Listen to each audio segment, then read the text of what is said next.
So I'll pull up the slide deck and we'll introduce our conversation today.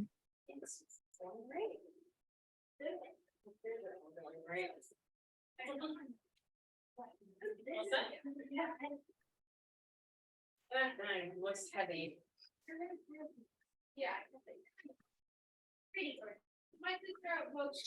So welcome to the third and final webinar for the 2023 AUCD Leadership Academy. We're here today to introduce some content and some key terms related to power, privilege, and oppression. And we have folks you know and folks you haven't met yet joining us today. So the voices you'll hear today are from Matthew Wesley Williams, Jeiri Flores.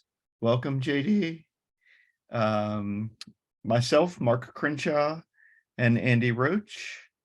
And so we'll begin today with a conversation with JD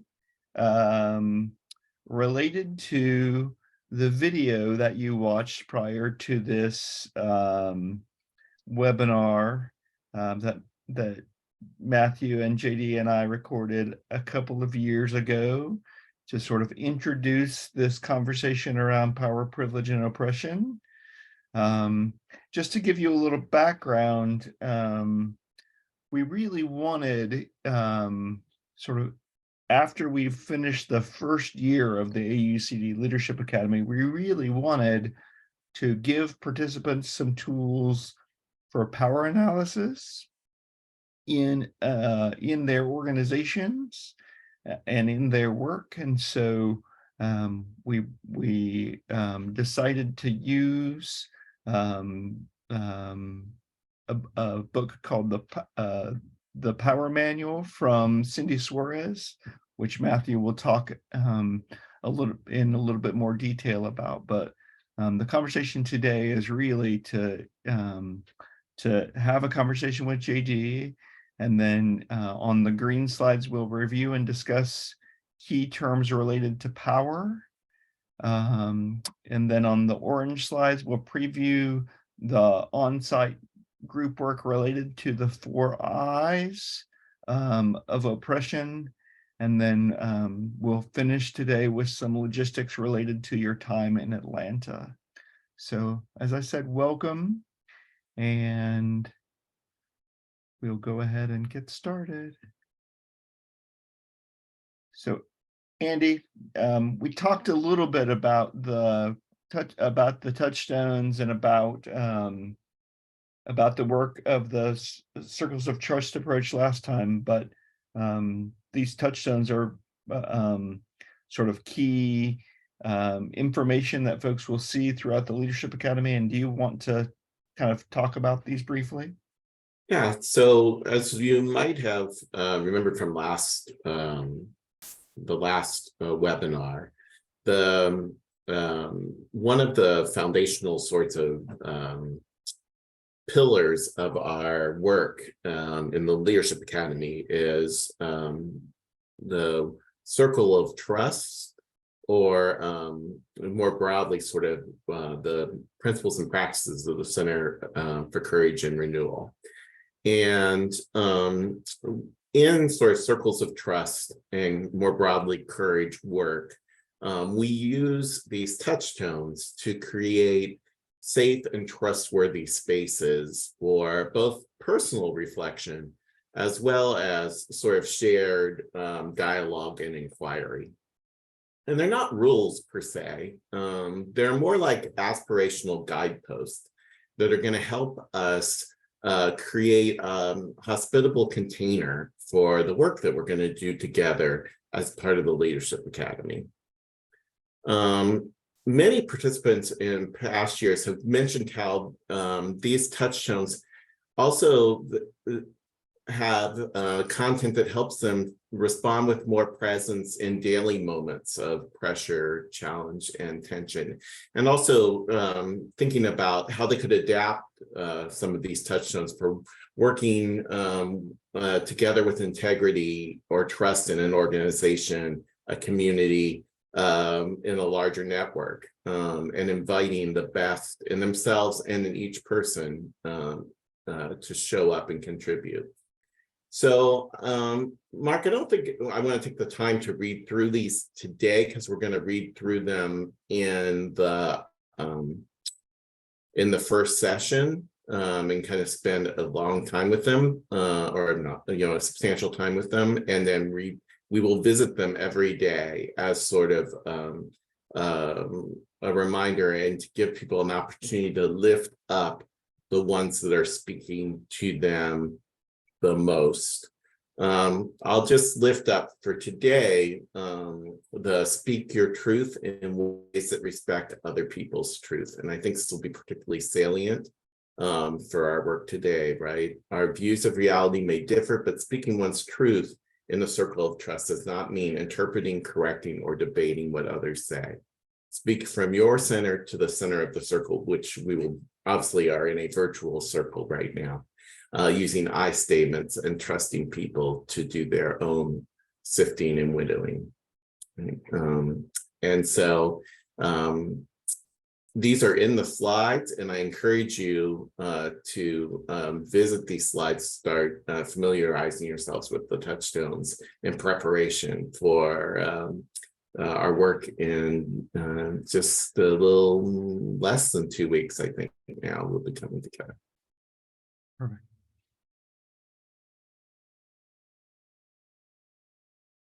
Okay, thank you, Andy.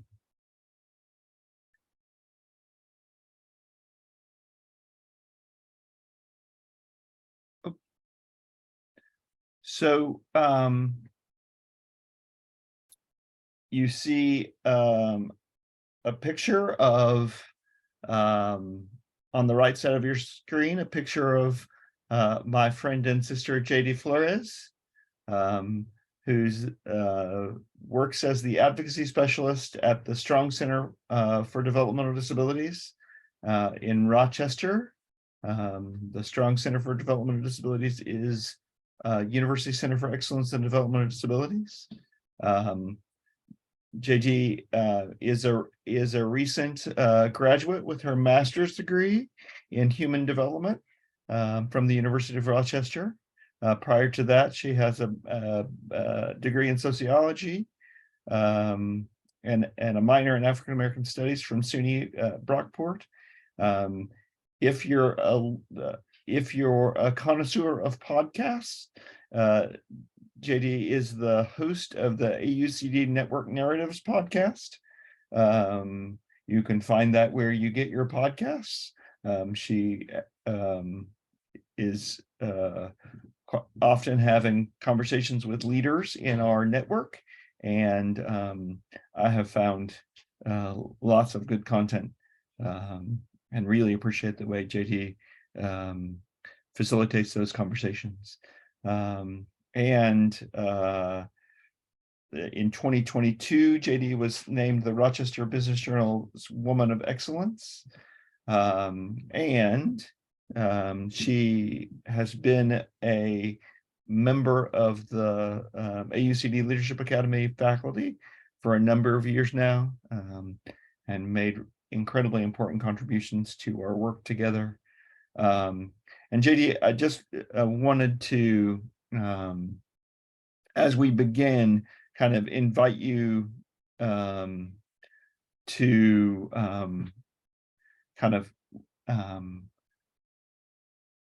say hello to folks, and in a minute we'll invite questions from participants related to the video they watched of you and Matthew and I. But do you want to say anything by way of introduction? Good day, right? Because yeah, somebody else might be in a different time zone, and that's like my kryptonite. I don't understand different time zones. But good day, everybody. I bet you, Mark, Matthew and Andy thought they was getting rid of me when I graduated, but joke's on them, I'm still around. I'm happy to be here with all of you today. Like Mark said, this is a place of love for me. I love the Leadership Academy. I had such a great time when I was a participant that I just never left. I have been privileged enough to come to Atlanta a couple times as well. So I feel like I know what I'm doing. Unless they leave the little circle area that they have invited me to, then don't ask me for directions because I'm not the best one. I'm direction challenged as well. That's also another piece of my kryptonite. If you want to know where you're going, I don't ask me. I'm just going to follow who I think knows. That's pretty much it for me. I am here. I've lived in Rochester almost my whole life. I've done a lot of work within the advocacy realm. It's been, I would say, like the universe gifted advocacy to me, and it's been my purpose for a really long time. And that's what I do. But for fun, I just kind of hang out with my family, and I tell a lot of jokes that other people laugh at because my family doesn't laugh at me, but I've been told I'm funny. And so I do my best to make this work that is very heavy and sometimes uncomfortable feel like a welcoming space. That is my idea of how we actually do things and create change. Thanks, JD. So as not to put any of the participants on the spot right away, as we began that conversation a couple of years ago that we recorded and shared with participants, we used that video from Elaine Brown, who talked about her leadership in the Black Panthers and how they came to understand disability and as an issue, as a freedom struggle, sort of the issues that impacted people with disabilities as part of the larger freedom struggle. And I really appreciate sort of the way that you framed that in the conversation. And I wonder if you want to reflect on that piece as we begin. I think that is such a huge and important piece that a lot of people often forget. Not a lot of Black and brown bodies are celebrated within advocacy or even in the successes that we've seen, like the advocacy movement have in terms of disability.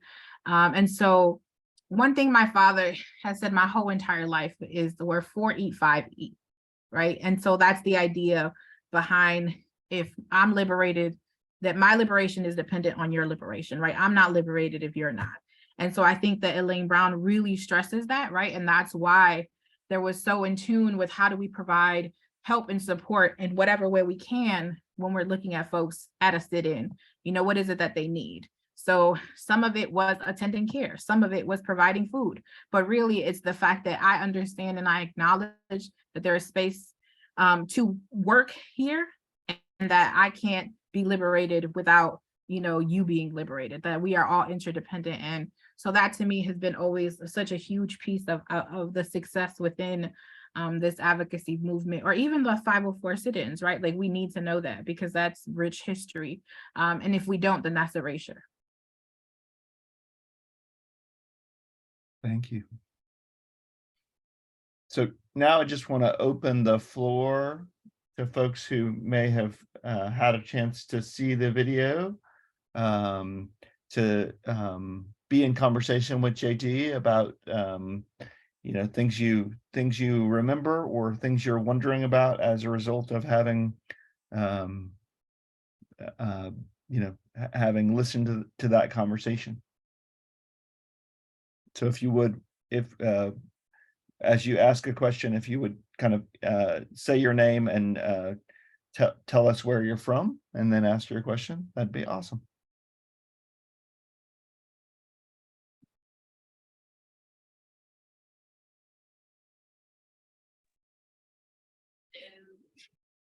My name is Nia Anderson, and I'm from I'm gonna say coming in from Detroit. But I wanted to ask you a question. I'm sorry if I'm saying your name wrong. Jeiri. Okay. first and foremost, love the video. I love the conversation between you and Matthew and Mark. It was a great conversation. I love to hear folks that can put their words together eloquently, because that's something I struggle with. But I wanted to ask, I know during the video you made a comment about you don't want to be a part of any more boards or any more groups or things like that. And not recently, but a couple of months ago, me and my coworkers took a training kind of focused on that, about including folks with disabilities on boards and groups, and not just being a token, but actually, being there. And I wanted to ask you, of course, other than like listening to what folks with disabilities are saying and putting action behind that, what would a board or a group have to do for you in particular? Or if you want to speak more in a general sense, what would they have to do for you to want to be a part of it? Whew, Nia, that's a huge struggle for me, because although I say that, I'm definitely still on boards, and I definitely just said yes to a board maybe a couple weeks ago. It is not, it's kind of like a piece of the puzzle that they say you have to have in order to keep moving forward.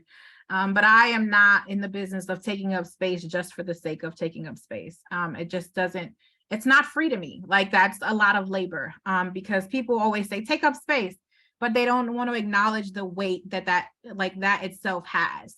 And so for me, for a board or even a committee to be enticing, I need people to be, and I hate to use this word because it's overused and it's like a buzzword, but I need transparency. I need to see that there is actually something being created and cultivated in this space.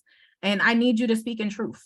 If something is racist, then call it out. It's racist. I can't talk in circles. We can't talk about, oh, it's almost this, and you say a different word. No, it's racist, it's ableist, it's sexist, whatever. I need you to really speak in truth, because if you can't, then there is no benefit for me to sit in this space, because I am then just taking up space. And then I have to leave that space frustrated because I knew it was racism happening, but if I was the only one calling it, then I become part of the problem. So I need a lot of transparency, and I need movement. I can't be on your board for 5 years and we're still talking about the first initial step when I first came here. I need us to really actually start checking stuff off the list. I need you to tell me where it's going. Don't make me sign an NDA and then we do nothing, right? So then I can't even take what I'm feeling because you've already silenced me, because you made me sign this piece of paper saying I couldn't talk about this. But then we made no movement and no progress, because then I'm leaving. I can't be here. I don't want to do this. And I understand that that's a decision I'm making that might limit me professionally, because I don't want to sit in those kind of spaces, but I can't continue to like fester in that, because we're never going to progress. And also, it doesn't, while for some folks, it means a lot to be on boards and on committees, and it may help them progress professionally. As a physically disabled woman, me being on a board, me even being degreed, does not guarantee me upward mobility in the professional space. So truly, like, I am here because I'm passionate, not because like this is going to guarantee me a step up, because no one in the professional realm, I don't care what space we're talking about, is really actively working to create upward mobility for disabled folks. It's just not happening, like, in my humble opinion. And other folks may feel differently, but in my humble opinion, like, I'm not moving nowhere. There's no upward mobility for me. Like, I could go to a nonprofit and I can make money, maybe, you never know, but there is no true, like, you can't honestly show me like, look, this person did this board and this board and this committee, and they were able to network in this way, and then they were able to move up in this way, because that's not my lived experience. That's not what I've seen. So I also needed to actually have value to why I'm at that table, in my opinion. And that may sound really selfish, but I've done a lot of work for free for a really long time. And so I feel like I've paid enough dues. Like, I'm not a teenager, I'm not a youngin', like, I've paid enough dues to where I should be paid a little bit more than what I am. I can't even say they paid me what I'm worth yet, because Tabitha Brown just said this the other day, she's worthless. You can't not pay, like, she's priceless. Not worthless, excuse me, she's priceless. So it's pay me what I'm willing to accept, right? And if I'm willing to work with you. So it has to make sense in a way. I can't just keep sitting here just to take up space, because emotionally, that's just too much. It's asking too much of me. Hi, this is Laura Butler from the Human Development Institute at the University of Kentucky. And I just have to say, I really appreciate how you always are willing, able to call out things like just what you were talking about on boards and general society and what you see. But it also seems to me like you're still able to be optimistic and see the positive things that are going on. So can you talk a little bit about how you're able to do that? Because it can be really hard. I think I'm a pessimist. So I don't, I just think that I'm really, really passionate. So I'm an immigrant adjacent, right? I'm Puerto Rican, so I'm not necessarily an immigrant, but I am an experience, especially as like what the political climate is trying to do to Puerto Ricans in this current day. So my parents migrated to this country with nothing, and it would be wildly inappropriate for me to not continue to push forward and not continue to try to do work. Because I owe it to them. So that is one of my, I try to remember my whys more often than not, and that's what keeps me going. But also like, my mom is still impressed by everything that I do. And that works for me. Like, you know, my mom is impressed, my family is impressed, and that's enough for me, even though they might not understand what I'm doing. The Spanish is really hard to explain what advocacy looks like. My mom makes up my job every day. Every day she's gonna tell you something different. One day I'm a coordinator, the next day I'm a director, the next day I'm a teacher. Like she's just making stuff up as we move forward. And so, but she's still very much so impressed with what I've been able to accomplish. And so to me, that's one of my motivating factors. But also there's times where you could just see it click for somebody. Like you just see it in their face, like, oh, what she said makes sense. Like, so I can move forward and do something differently. So I can give you the example of one of my professors. And this is scary for him because he is a grant, like he rates the grants and he decides who gets funded. And he told me like after class, he was like, I never thought about disability, which makes it dangerous for him because he was limiting who could get funded. But after having class with me, he's like, now I'm looking at things differently. So now, you know, I'm looking at things that I should be more inclusive of where I was maybe dropping the ball. So there are little pockets of that happen. And I can tell you, I can feel it like on my skin when I've done right. And so that's what just keeps me going. But I am a pessimist very much so. I'm very much so jaded. So like if you catch me in casual conversation, you're gonna hear it. Like it just is what it is. I cannot hide that. But I have lots of moments, and really bottom line, my mom is still impressed by me. So that's it. That's all I really need. I'm not doing this for nobody else but us.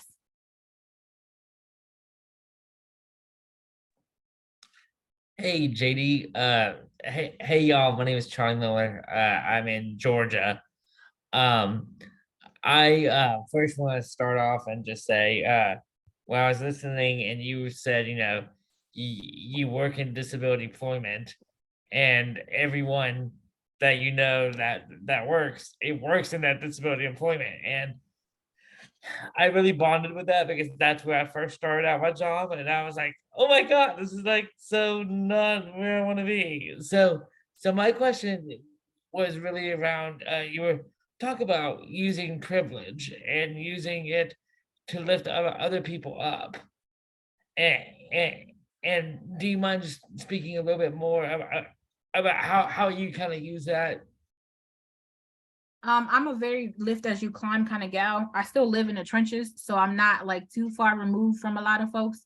So for me, what it looks like is like creating opportunities for people to be paid, right? I've been on a pay me tour for a long time, and it's not necessarily pay me, it's pay the people that you want me to invite into this space. So for me, it's creating an opportunity for someone to come guest lecture, to come guest speak, or to, you know, be in front of somebody. Or because my story, while it's cool and I think it's sometimes interesting, it's not the only story. So it doesn't have to be me. You know, everything that is offered to me doesn't have to be for me to fulfill. So sometimes it looks like me asking my friends or me giving my friends' names out like, hey, you know, this would be better. For my LEND fellows, so LEND is Leadership Education and Neurodevelopment and Other Related Disabilities. It's a fellowship. So we have an advocacy session. And in that session, I try to highlight folks who are not in disability advocacy, but often don't get the opportunity to talk about their advocacy. So one of my dear friends is his nonprofit is called Educated Thug. And so a lot of people are like taken aback by this. And he's a big Black dude, and he's a former gang member. And so he has a beautiful story, and he's done a lot of work to teach young men who have been through some traumatic things, and he's lost lots of friends, and he's had a unique life. But I invited him into our lens space so he could talk about his advocacy, because how often do people hear that, right? How often do people see like how much this work this man has put in? So, you know, I got an opportunity for him to come in, but then for him to also be paid, right? So that he could actually also have that experience in a collegiate setting. So now he's someone who the U of R can use across the board. So it's different spaces like that I try to bring folks in to share their stories, to talk about their experiences, because it doesn't always have to be me. And I firmly believe that we all should lift as we climb. Because I'm not the best at this. Somebody might be better. Like I could just be good for right now. That doesn't mean that I'm always going to be the greatest.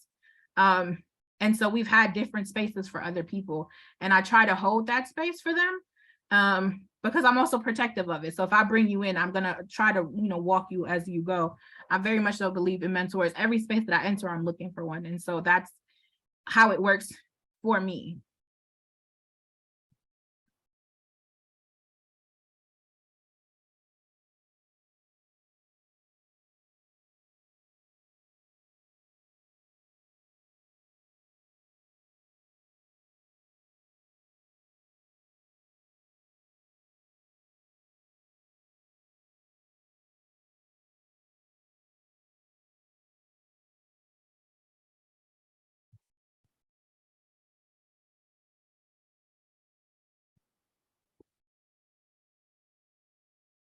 Mark, you're on mute.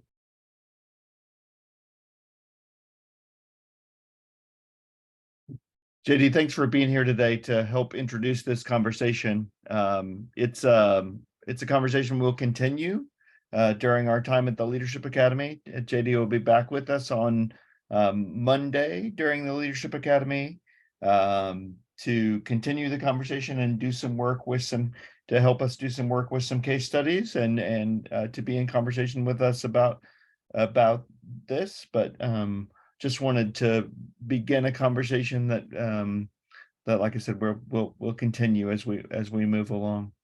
Want to turn the agenda now over to Matthew for the next few minutes to help us define some terms that you're gonna come into contact with in the context of the Leadership Academy. So, Matthew.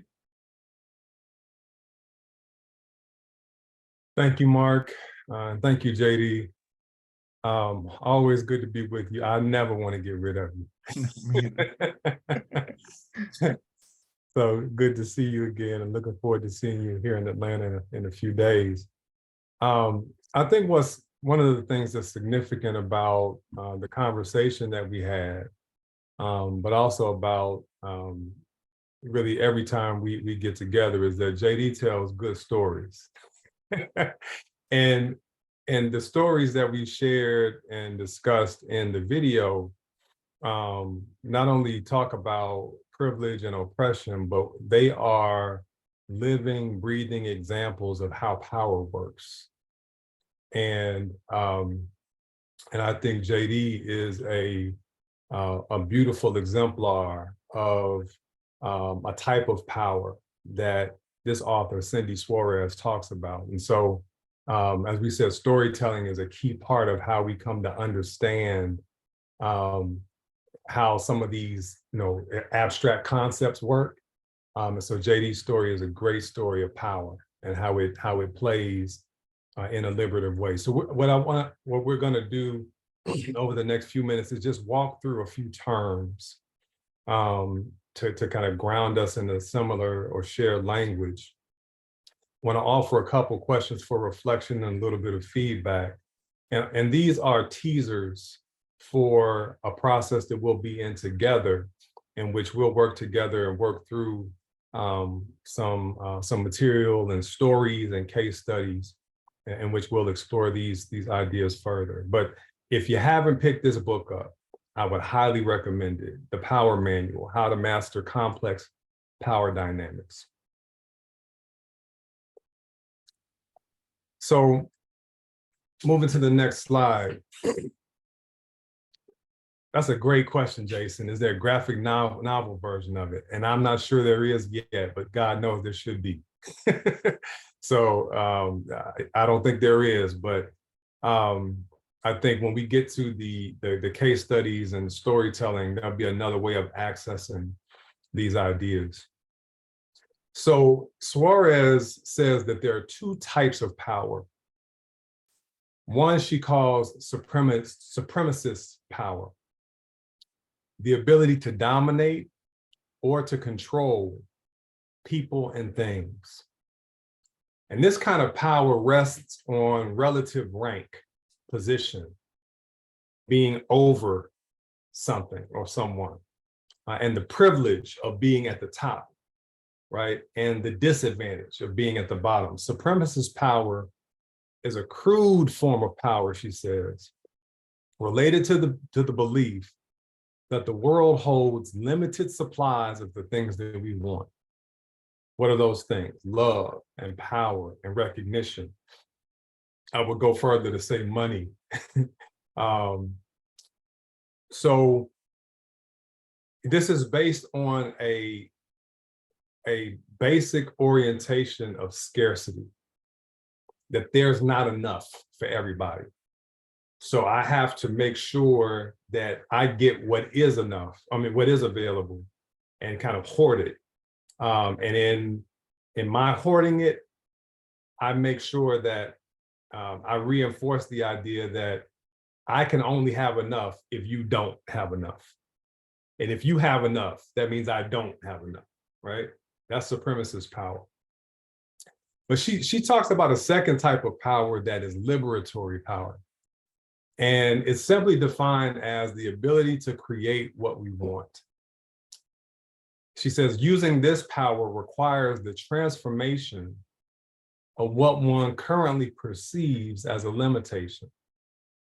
I think that's really, really important. Using this power requires the transformation of what one currently perceives as a limitation. So things that we think about as disadvantages or lower social standing or any kind of identity or ability that puts us in a what we would consider to be a different or a disadvantaged space. She's saying it requires a transformation of that idea that we currently perceive as a limitation, that we own it as a powerful identity or ability. And she says the distinction between these two types of power is important.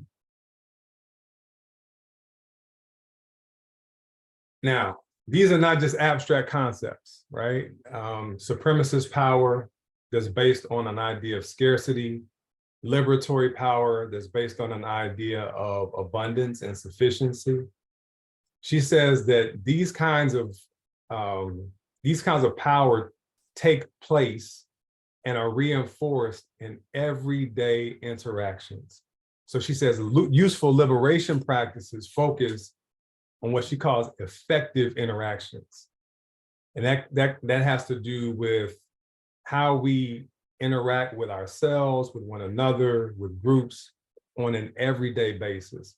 And the first thing she says is required to express liberatory power is that one must constantly refuse powerless identities in interactions. What does she mean? Well, there's this phrase that is often used in social justice spaces that I can't stand, right? And it's the idea of speaking truth to power. Y'all have heard that term, right? Speaking truth to power. Well, the reason I can't stand that term is because it says speaking truth to power, as though power is over there. It's not here. I'm speaking truth to power. And it makes me think of, well, where is power? And why do we think power is over there and not right here, right? And just embedded in that is this idea that power exists one place and not in another, probably because of the position that's held, or the ability that's held, or the privilege that's held by one person or group versus another. And so she says one must constantly refuse powerless identities and interactions, right? These assumptions that we have less power than another. And she says one can build capacity for effective interactions, and it's in everyday interactions that one either contributes to unequal power dynamics or interrupts them. Somebody said they love how JD just calls it out, right? JD has a way of interrupting them as opposed to contributing and complying with unequal power dynamics, and getting folks to pay attention to what they hadn't paid attention to before. And as a way of living into JD's power, one of the things I greatly appreciate about my sister. Well, and Matthew, the story that JD told about her interaction with her professor was another example of a reframe that creates the potential for different power, different dynamic, different interactions. Absolutely, that's a perfect example.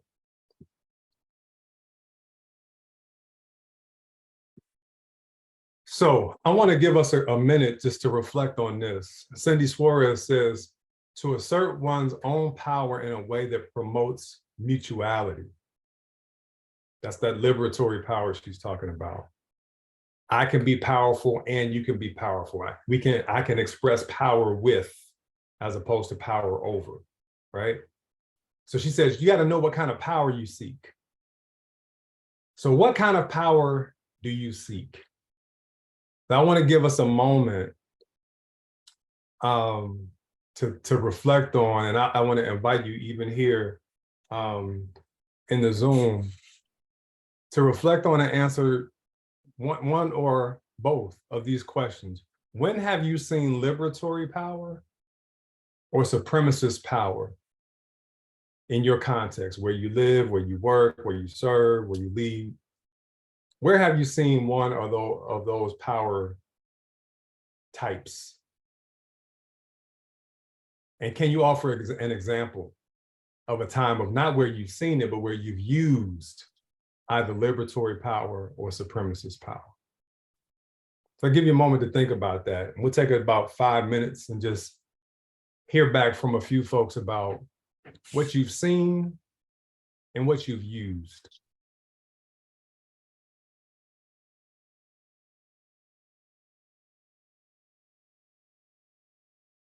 My name is Mary DiBiase, and I'm from the University of Massachusetts, ICI. Can you hear me okay? Yes. Okay, I seem to be having off and on internet issues. So I now work for the ICI, but in my past, I was a special education teacher for a number of years. And this is a really interesting way to describe what I felt like I lived as a special ed teacher, because there's this feel in a lot of schools that in order to have fairness, it almost feels like there's not enough education to go around. There's not enough equality to go around. And it felt like every day I was balancing this act between the liberatory and the supremacist power within education, in terms of ensuring that students with disabilities got to have the same opportunities in education, and they could tell their stories, and they could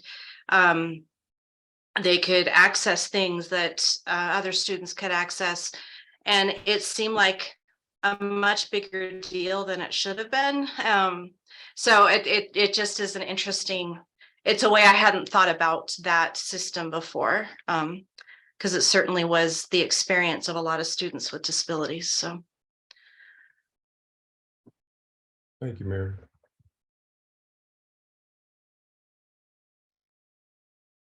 This is Lataisa Flores Jackson, and I'm in San Diego, California. Two things came to mind. One was I'm thinking about the liberatory power. within a lot of organizations, there's a dominant organizational culture and structure that doesn't often include persons like me, or that have the identities or intersectionalities that I have. And so I understood in my own experience, I lacked the social capital within the organization to really have a meaningful voice.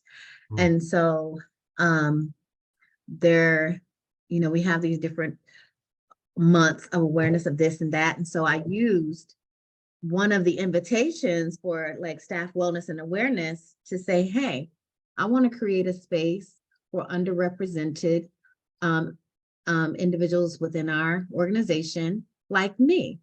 So, those staff that identify as Black or female identified bodies, or have an African or indigenous ancestry, who want to get together, and those who want to be in support of that as well. But we don't want you to come in bringing that dominant identity and structure into this space, because we're going to center those things that are culturally responsive, and we're going to use those types of things in this space. So we're going to have libations in this space. We're going to have music and dance in this space. There's a prayer box in this space. So we're bringing all kinds of things into this space, and the resources that are available are going to be those resources that most of us find hard to access, right? We're always looking for behavioral health or therapists that have a worldview, or can speak to our experience. So like we had lists of those laminated for people to take with them. We had radical self-care guides for Black women. We had a practitioner who had the same identity to come in and speak. And so I created that space not only for myself, but for others, in hopes that, that they would continue to do that. And now you have brought these women together that may be in all of these different departments scattered all about, and most of them, none of them knew one another. But now you have social capital. Now you have somebody to reach out to. Now you're not isolated in your own experience. So that, and then where I saw the supremacist power was when we were asking for support for something that the organization was supporting, but when we needed funding for that thing, they only want to give like $150. Like, that does not make any sense. However, there was another platform that speaks to inclusivity and diversity, where they were hosting a table for $1,500 just to sit at the table, right? And so those are some differences. That's a supremacist, like not giving you what you need would speak. I don't know, but anyway, those were my two examples. We did eventually get $500, but just the fact that we had to go and ask for, that's not even enough to get everybody that attended a combo meal at Wendy's. So that was really interesting to me. So those are my examples. Thank you, LaTyson. I want to, you had a few words that just like screamed out to me. You said, I created a space. I created a space. And for me, that was that what I heard you saying was that you created a space that actually embodied an alternative to the type of environment that you were experiencing. And in that way, what I also heard is an expression of power that's not just an individual power. It's a power that derives from a collective. So I think that's a great example. We got a couple more minutes before we turn a corner. And so I want to thank you for those observations and for that story. I want to turn the corner now that we've touched on this power piece, and we'll have an opportunity to come back to that. When we get together again and working with stories as a way of delving into our own experience and into the experience of others, we're going to use some stories to unpack this idea of oppression. And I want to just go over what's called the 4 eyes of oppression, which help us to look at how oppression works at different levels of our collective and individual experience, right? And we'll use these 4 eyes as kind of a, not bifocal, I guess that's quadrifocal, a set of glasses to look at some stories together. So the 4 eyes talk about the different ways, different dimensions of our lives in which oppression works. And the first eye talks about ideological oppression, right? Which is, it's an unseen element of how oppression works in our collective lives. And it's a system of beliefs or ideas. It's the most unseen, but the most powerful dimension of our shared life, right? We behave based on what we believe. And ideological oppression is a system of beliefs or ideas that shape our behavior individually and collectively, right? So the next level of oppression is institutional. It's the way those ideas or those beliefs become ingrained in laws, in the legal system, in the education system, in public policy, media, and even in the built environment that we're in. There's one case study that we look at that talks about how curb cuts came to be in a certain community, right? So the built environment expresses how we see one another and our ideas about who's valued and who's not, what's valued and what's not, right? And that gets expressed in institutional ways. You'll see the same kind of thing come up when we go to the Human Rights Center, the National Center for Civil and Human Rights, where you see ideology getting baked into the laws of Jim Crow, which then actually translates into interpersonal dynamics. The idea that one group is better than another group and has the right to dominate or control the other. So you have a belief system that's baked into laws and policy and built environment, but then that shapes the way we relate to each other, right? That shapes the experience that led to an experience, say, like Emmett Till or George Floyd, right? That's interpersonal. The interpersonal ways in which those ideas and those institutions come to bear on how we relate to one another individually. And then there's finally internalized oppression, right? And that is where people who are within a group that is oppressed no longer need an external force of oppression because they have internalized the ideas and the beliefs about themselves as being less than. And so they do it to themselves and to one another out of that internalization.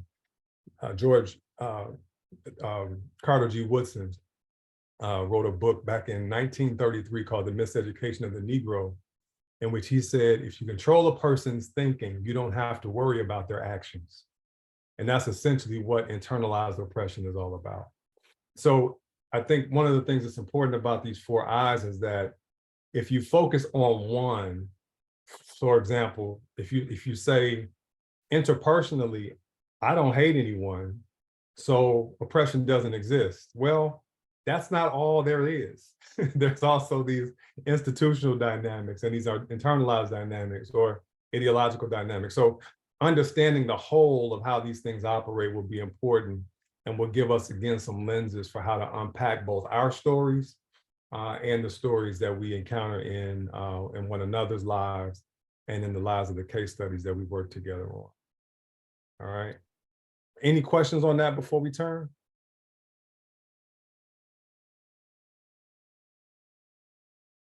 All right. So on to preview our time in Atlanta. So just there were some questions on the last webinar about kind of the places we would be in when you are in Atlanta. So the Leadership Academy Hotel is at the Courtyard Marriott downtown Atlanta at 133 Carnegie Way Northwest. And you'll have these slides, so you'll have these addresses.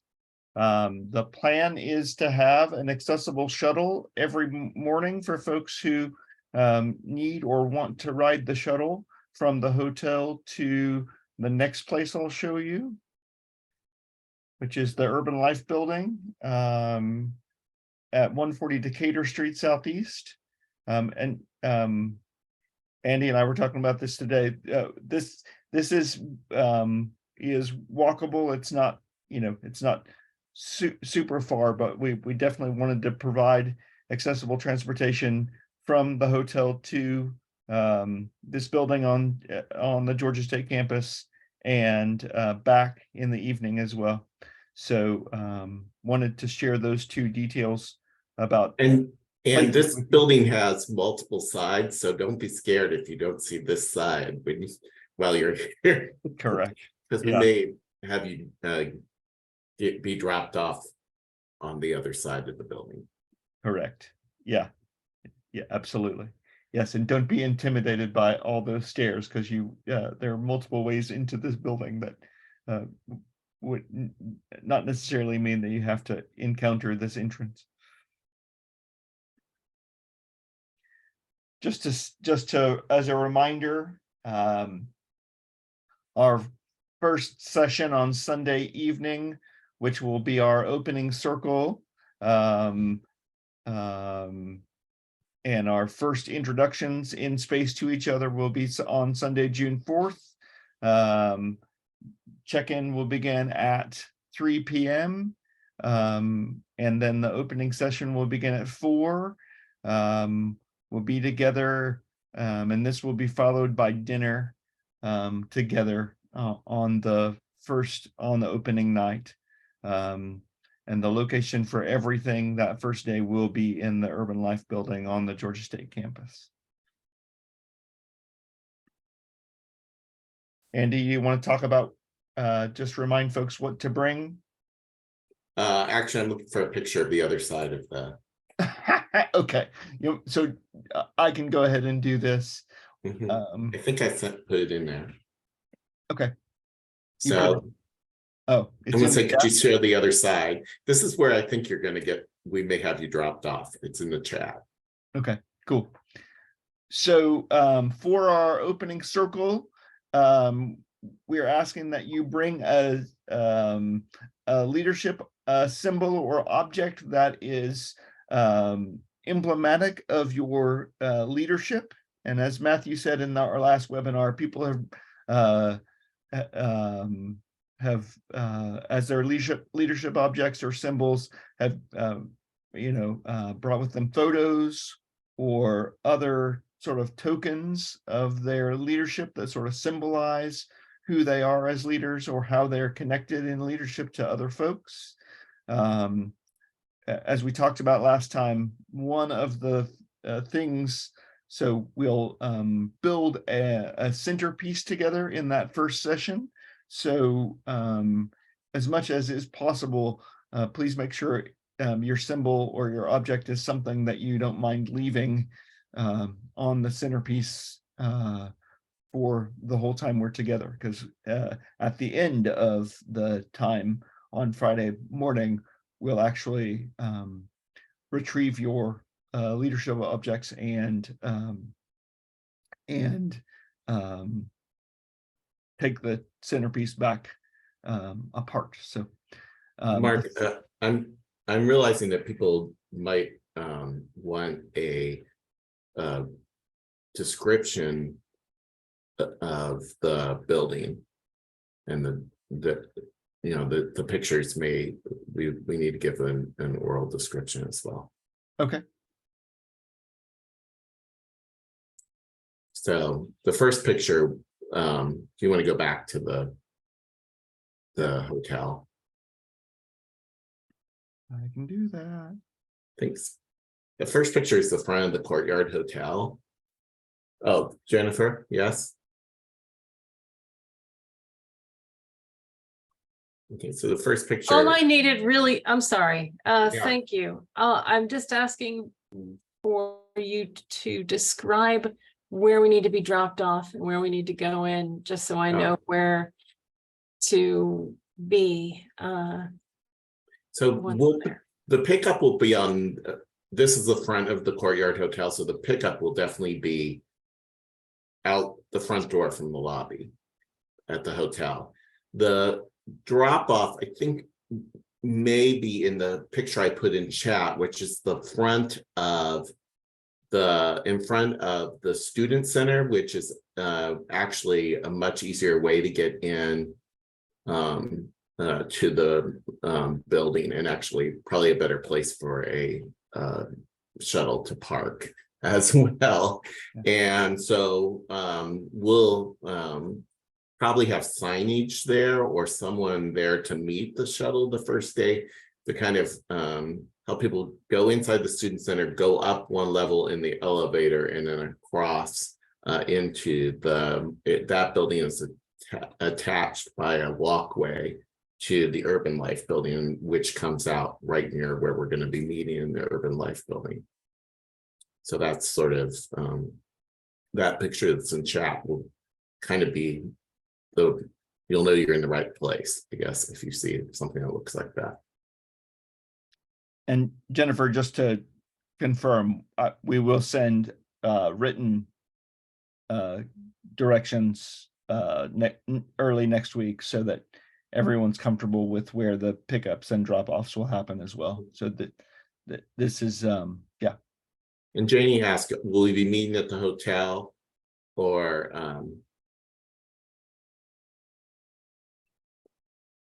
what was the question? Go straight to Urban Life on Sunday.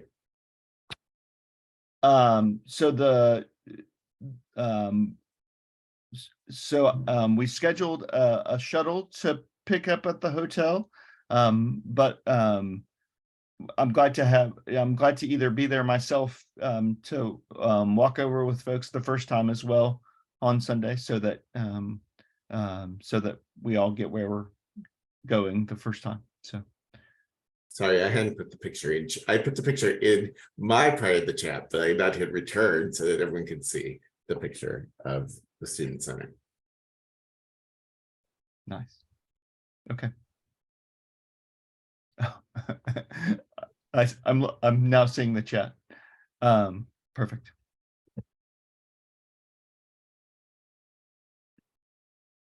So that is, yeah, that other picture. The picture in the chat's probably more indicative of how you will approach. And if you walk and you don't take the shuttle, we will probably give you directions to that side as well, because it's closer to the hotel. Yeah. Okay.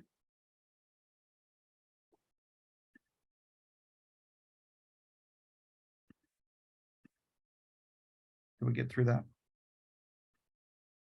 On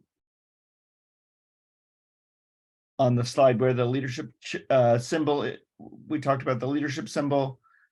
We also last time talked about your leadership challenge.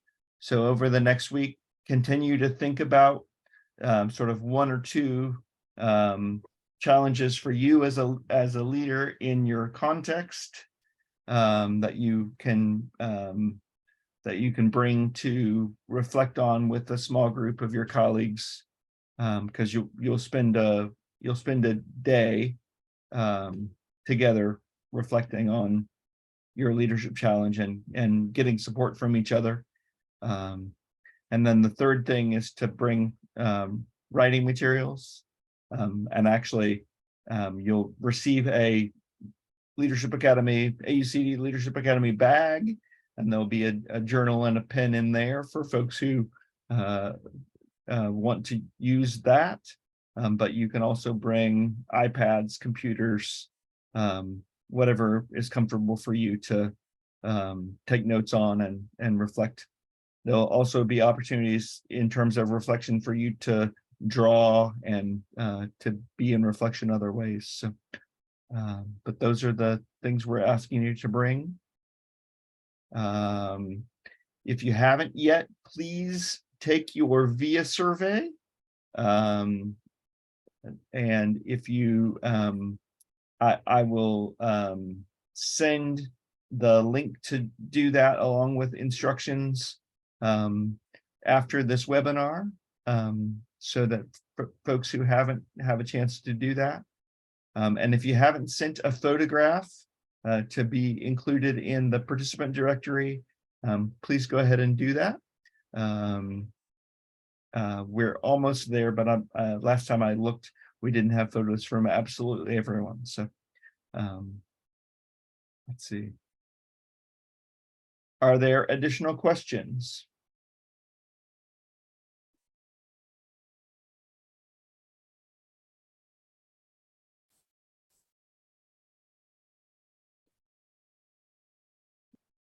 Okay. So Mark asked me to for a poem that, and this one just came across my desk or through my email, and it just spoke to me so much. So I'll share this poem with you, and hopefully it will speak to you as well. So this is Not Everything Broken Need Be Fixed by Rosemary Traumer.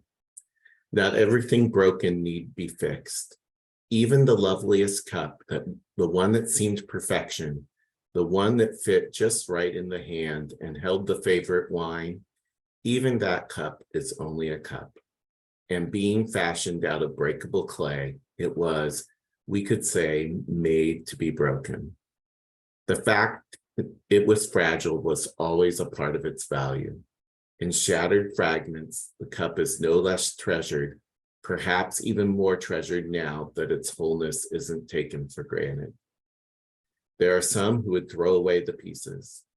There are some who would meet them with glue or even with gold in an effort to repair.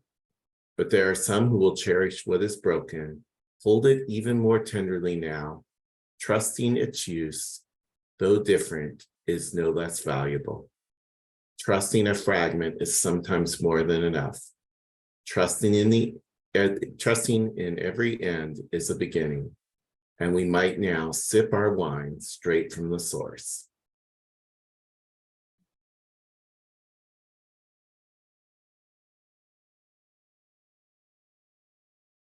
Thank you, Andy. So thank you all for being with us this afternoon. It's now 4:05 here in Atlanta, so apologize for keeping you 5 minutes longer than we anticipated. I hope you found the conversation valuable. Thank you, Andy and JD and Matthew, for your leadership today. I'm grateful and look forward to seeing you all in Atlanta in just a few days. And you'll get information from me, including these slides, to follow up on any questions you might have. Thank you so much. Talk to you all soon.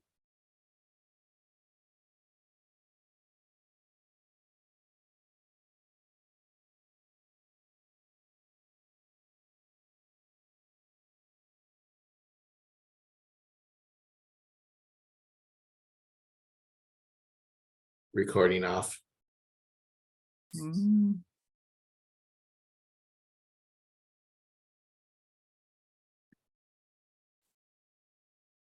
It is. No, it is not.